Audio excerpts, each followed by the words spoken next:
guys, ngayon na nga pala. Guys, may in-order pala ako sa Shopee ng, ayun na nga, yung Nido. Basta may magkain din doon. Kailangan ko na puntahan. Sabi niya, hindi na daw siya pupunta. Ako na lang daw pupunta. Madadaan ng kape yan.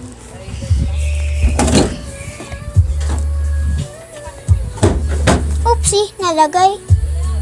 Pupuntahan na natin siya. Dito daw yung bahay niya. Balita ko din daw ang bahay ng babae na nagde-deliver sa akin.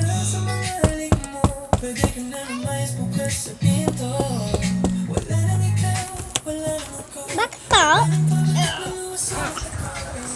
At yung deliver ko po. Ay, ito po. Ito po. Hinino ko po yun nag-antay. And sakto po kakarating ko lang po eh. Yung magkano pa ano? Oopsies, nakalimutan ko po yung pera ko. Okay lang po yan. Hawakan ko muna po. Sige, kunin ko lang po. Nakalimutan ko yung money ko. Lagot ako dito. Pero hindi na ako doon mag-unbox. Ay, kailan ba yun, Mare? Hindi na ako dito mag-unbox. Kunin ko na yung money ko para mayroon na akong bili. Magkano po yan, ate? Sorry po, nalate po ako. Ito na po. Okay lang po yan. Ilan po ba? 10. Mura lang po nito eh. Ito na po. Okay lang po yan. Okay na po yan. Sabi niya, okay na. Ako pa. Marami naman natin. Siyempre.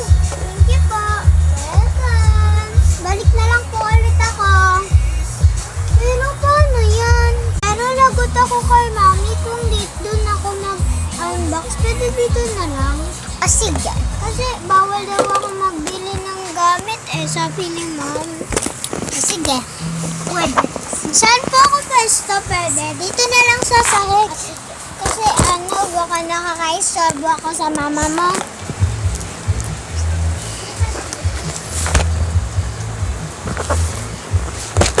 Yeah, may Nido, may dumpling, may diamond ball, may melody. Ayun lang.